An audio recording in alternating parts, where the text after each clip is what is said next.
जय श्री राधे कृष्ण। आप सभी का आपके अपने YouTube channel VK Mishra present में बहुत बहुत स्वागत है। आइए आज आप सब सुनेंगे कार्तिक पूर्णिमा तिथि के दिन तुलसी विवाह की कथा। आप सभी भक्तों को कार्तिक पूर्णिमा तुलसी विवाह की ढेर सारी शुभकामनाएं। आप सभी के जीवन में लक्ष्मी नारायण की कृपा से, भगवान शालिग्राम माता तुलसी की कृपा से आप सभी को सभी प्रकार के सुख और समृद्धि की प्राप्ति हो। हिंदू धर्म में कार्तिक पूर्णिमा तिथि का बड़ा ही विशेष महत्व माना गया है। कार्तिक पूर्णिमा तिथि के दिन गंगा स्नान करना, दान पुण्यों का कार्य करना, भगवान विष्णु माता लक्ष्मी का पूजन करना, भगवान शिव का पूजन करना, मंदिरों में, तीर्थों आदि जगहों पर तुलसी वृक्ष के नीचे दीप आदि का दान करने का, और जो भी भक्त एकादशी द्वादशी तुलसी विवाह संपन्न नहीं करवा पाते हैं तो वो पूर्णिमा तिथि के दिन जो कि तुलसी विवाह संपन्न कर सकते हैं। कार्तिक पूर्णिमा तिथि को जिसे कि देव दीपावली, त्रिपुरी पूर्णिमा, त्रिपुरारी पूर्णिमा आदि नामों से जाना जाता है।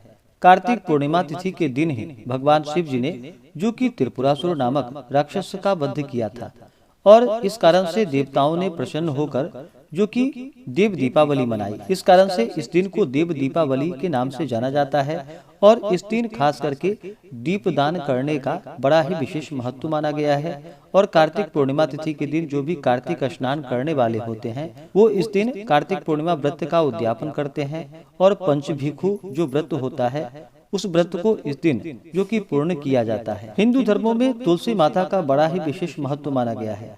भगवान विष्णु को, भगवान शालिग्राम को जो कि तुलसी अति प्रिय है। जो भी भक्त सच्ची श्रद्धा के साथ भगवान शालिग्राम का जो कि कार्तिक एकादशी से लेकर के पूर्णिमा तिथि तक भगवान शालिग्राम के साथ, भगवान विष्णु के साथ माता तुलसी का विवाह संपन्न करवाते हैं, जिन भक्तों की कन्या न हो उन्हें अपने जीवन में जो कि तुलसी विवाह अवश्य ही करवानी चाहिए। इससे कन्यादान का पुण्य फल प्राप्त होता है और यह अनंत फलों को प्रदान करने वाली है। तुलसी विवाह कराने से भगवान विष्णु का, भगवान शालिग्राम का, माता तुलसी का जो कि कृपा प्राप्त होता है तथा सभी प्रकार के मनोरथों की सिद्धि होती है। तो जो भी एकादशी द्वादशी के दिन तुलसी विवाह नहीं करवा पाते हैं वो पूर्णिमा तिथि के दिन जो कि तुलसी विवाह संपन्न कर सकते हैं। भगवान शालिग्राम, भगवान विष्णु के साथ माता तुलसी का पूर्णिमा तिथि के दिन विवाह संपन्न करवाए तो बड़ा ही पुण्यफलदायी होता है। तो आइए सुनते हैं तुलसी विवाह की कथा। तो बोलिए प्रेम से भगवान शालिग्राम की जय, माता तुलसी की जय, भगवान विष्णु की जय, माता लक्ष्मी की जय, सर्वदेवी देवता की जय। कथा के अनुसार जो कि सावर्णी मुनि की पुत्री तुलसी अपूर्व सुंदरी थी। उनकी इच्छा थी कि उनका विवाह भगवान नारायण के साथ हो। इसके लिए उन्होंने नारायण पर्वत की घाटी में स्थित जो कि बद्री वन में घोर तपस्या की, और दीर्घ काल तक तपस्या के उपरांत ब्रह्मा जी ने प्रसन्न होकर दर्शन दिए और फिर वर मांगने को कहा। तुलसी ने कहा कि हे सृष्टिकर्ता ब्रह्मदेव, आप अंतर्यामी हैं, सबके मन की बातों को जानने वाले हैं। फिर भी मैं अपनी इच्छा बताती हूँ। मैं चाहती हूँ कि भगवान श्री नारायण मुझे पति रूप में प्राप्त हो। तब ब्रह्मदेव ने कहा कि तुम्हारी अभिष्ट तुम्हें अवश्य मिलेगी। अपने पूर्व जन्म में किसी अपराध के कारण तुम्हें श्राप मिला है। इसी प्रकार भगवान श्री नारायण के एक पार्षद को भी दानव कुल में जन्म लेने का श्राप प्राप्त हुआ। दानव कुल में जन्म लेने के बाद भी उसमें नारायण का अंश विद्यमान रहेगा। इसलिए इस जन्म में पूर्व जन्म के पाप के शमन के लिए संपूर्ण नारायण तो नहीं, नारायण के अंश से युक्त दानव कुल में जन्मे उस श्रापग्रस्त पार्षद से तुम्हारा विवाह संपन्न होगा, और श्राप मुक्त होने पर भगवान श्री नारायण सदा सर्वदा के लिए तुम्हारे पति हो जाएंगे। और फिर तुलसी ने ब्रह्मा के इस वर को स्वीकार किया, क्योंकि मानव कुल में जन्म के कारण उसे मायावी भोग तो भोगना ही था। और फिर तुलसी बद्री वन में ही रहने लगी, जो कि उस समय इनका नाम वृंदा था। नारायण का वह पार्षद जो कि दानव कुल में शंखचूर के नाम से जन्म लिया, जिसका की नाम जालंधर भी था। कुछ दिनों के बाद वह भ्रमण करता हुआ बद्री वन में आया। यहाँ तुलसी को देखते ही उस पर मुग्ध हो गया। तुलसी के सामने उसने अपने साथ विवाह का प्रस्ताव रखा। इतने में ही वहाँ ब्रह्मा जी आ गए और तुलसी से कहा, तुलसी, शंखचूड़ को देखो, यह देवोपम इसका स्वरूप है। दानव कुल में जन्म लेने के बाद भी लगता है जैसे इसके शरीर में नारायण का वास हो। तुम प्रस्ताव को सहर्ष स्वीकार कर लो। और फिर तुलसी, जिनका कि नाम वृंदा था, उनको लगा कि उनकी तपस्या पूर्ण हुई। इसे इच्छित फल मिला है। शंखचूड़ के साथ उसका गांधर्व विवाह हो गया और वह शंखचूड़ के साथ उसके महल में चूंकि पत्नी बनकर रहने लगी। शंखचूड़ ने अपनी परम सुंदरी सती साध्वी पत्नी वृंदा के साथ बहुत दिनों तक राज्य किया। इससे अपने राज्य का इतना विस्तार किया कि देवलोक तक उसके अधिकार में आ गए। स्वर्ग का सुख भोगने वाले देवताओं की दशा जो कि बिगड़ सी गई, और शंखचूड़ यानी कि जालंधर किसी को कष्ट नहीं देता था, पर अधिकार और राज्य छीन जाने से सारे देवता मिलकर ब्रह्मा, विष्णु और शिव की सभा में गए तथा अपनी विपत्ति सुनाई। ब्रह्मा जी ने कहा कि वृंदा परम साध्वी है।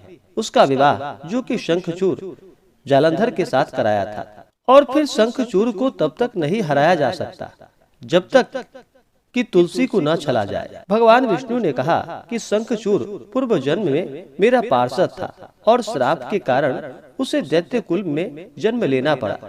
इस जन्म में भी मेरा अंश उसमें व्याप्त है। साथ ही तुलसी के पतिव्रत धर्म से वह अजय है।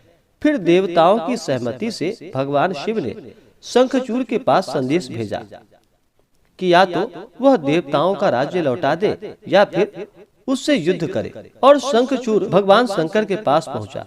उसने कहा कि हे देवादिदेव, आपके लिए देवताओं का पक्ष लेना उचित नहीं। राज्य बढ़ाना जो कि हर राजा का कर्तव्य है। मैं किसी को दुखी नहीं कर रहा। देवताओं से कहिए कि मेरी प्रजा होकर रहे। हमारा आपका युद्ध अगर होगा तो वह शोभा नहीं देता। अगर आप हार गए तो बड़ी लज्जा की बात होगी। मैं हार गया तो आपकी कीर्ति बहुत अधिक नहीं बढ़ेगी। भगवान शंकर हंसे। वे तो सब रहस्यों को समझते थे। तुलसी और शंखचूड़ के पूर्व जन्म के श्राप की अवधि लगभग पूरी हो चुकी थी। बोले, इसमें कीर्ति और लज्जा की कोई बात नहीं। तुम देवों का राज्य लौटाकर उन्हें उनके पद पर प्रतिष्ठित होने दो। युद्ध से बचने का यही एक उपाय है। शंखचूड़ ने कहा, मैंने युद्ध के बल से देवलोक जीता है। कोई उसे युद्ध के द्वारा ही वापस ले सकता है। यह मेरा अंतिम उत्तर है। मैं जा रहा हूँ। ऐसा कहकर शंखचूड़ चला गया। उसने अपनी पत्नी वृंदा तुलसी को सारी बातें बताई और कहा, कर्म भोग सब काल सूत्र में बंधा है। जीवन में हर्ष, शोक, भय, सुख, दुख, मंगल, अमंगल काल के अधीन है। हम तो केवल निमित्त हैं। संभव है भगवान शिव देवों का पक्ष लेकर मुझसे युद्ध करे। तुम चिंता मत करना। तुम्हारे सतीत्व से मेरी रक्षा होगी। दूसरे दिन भगवान शंकर के नेतृत्व में देवताओं ने युद्ध छेड़ दिया और शंखचूड़ ने भीषण बाणों की वर्षा कर उनका वेग रोका।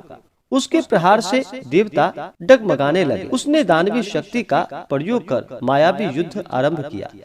युद्ध स्थल पर वह किसी को दिखाई नहीं देता था, पर उसके अस्त्र शस्त्र प्रहार कर देवों को घायल कर देते थे। देवगण अपने अस्त्र शस्त्र चलाते तो आखिर किस पे चलाते, क्योंकि कोई शत्रु सामने ही नहीं था। कई दिनों तक इस तरह भयंकर युद्ध चलता रहा और शंखचूड़ पराजित नहीं हुआ। तब भगवान शिव ने भगवान विष्णु से कहा कि हे विष्णु, कुछ उपाय कीजिए, अन्यथा मेरा सारा यश मिट्टी में मिल जाएगा। भगवान विष्णु ने सोचा, बल से शंखचूड़ को हराया नहीं जा सकता, इसलिए छल का सहारा लेना होगा।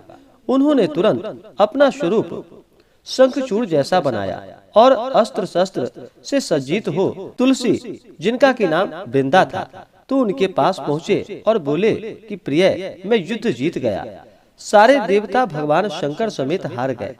इस खुशी में आओ, मैं तुम्हें अंग से लगाता हूँ। पति को प्रत्यक्ष खड़ा देखकर तथा विजय का समाचार सुनकर वह दौड़कर मायावी शंखचूड़ के गले से लिपट गई। इस प्रकार पति पत्नी दोनों ने आलिंगन हो खूब खुशी मनाई। पर पुरुष के साथ इस प्रकार के व्यवहार से उनका सती तेज नष्ट हो गया।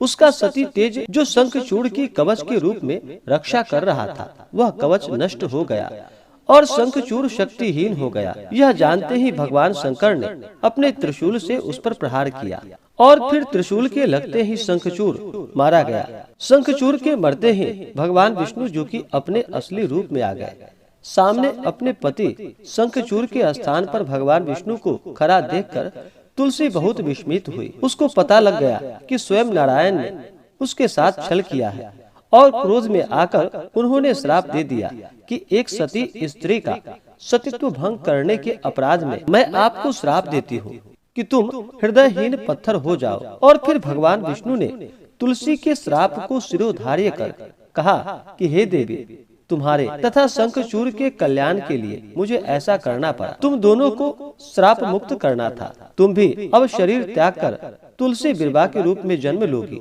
और मेरी पूजा तुलसी दल से ही होगी और मैं शालग्राम पत्थर रूप में होऊंगा। मेरे शीश पर तुम सदा आदर से विराजमान होगी। तुम्हारे पति की हड्डियों के चूर्ण से शंख की उत्पत्ति होगी। उस शंख ध्वनि से देवताओं तथा मेरी पूजा आराधना होगी। जहाँ शंख ध्वनि होगी वहाँ मंगलमय मैं विराजमान रहूंगा। तुमने पूर्व जन्म में बद्री वन में मुझे पाने के लिए बड़ी घनघोर तपस्या की थी। अब अगले जन्म में मैं नारायण प्रशस्त के रूप में बद्री वन में स्थापित होऊंगा और मेरी पूजा अर्चना फल फूल से न होकर तुम्हारे तुलसी दल से होगी। मेरे शीश पर विराजमान होकर तुम मुझसे भी ऊंचा पद को प्राप्त करोगी और जो भी मेरे शालिग्राम स्वरूप के साथ तुलसी का विवाह करेगा उसके जन्मों के कई प्रकार के पाप और ताप नष्ट होंगे तथा मेरा कृपा प्राप्त होगा। तो बोलिए प्रेम से भगवान विष्णु की जय, तुलसी माता की जय, भगवान शालिग्राम की जय, सर्व देवी देवता की जय। तो आशा करता हूँ कि यह जानकारी आपको अच्छा लगा हो। ऐसे ही ज्ञानवर्धक जानकारियाँ प्राप्त करने के लिए हमारे इस चैनल पे अगर आप नए हैं तो चैनल को लाल बटन दबा करके सब्सक्राइब करें, साथ में बेल आइकन घंटी को दबाएं ताकि मेरे वीडियो का नोटिफिकेशन आपको समय से मिलता रहे। वीडियो को लाइक करें, शेयर करें। सुखी रहे और स्वस्थ रहे। जय श्री राधे कृष्ण। धन्यवाद।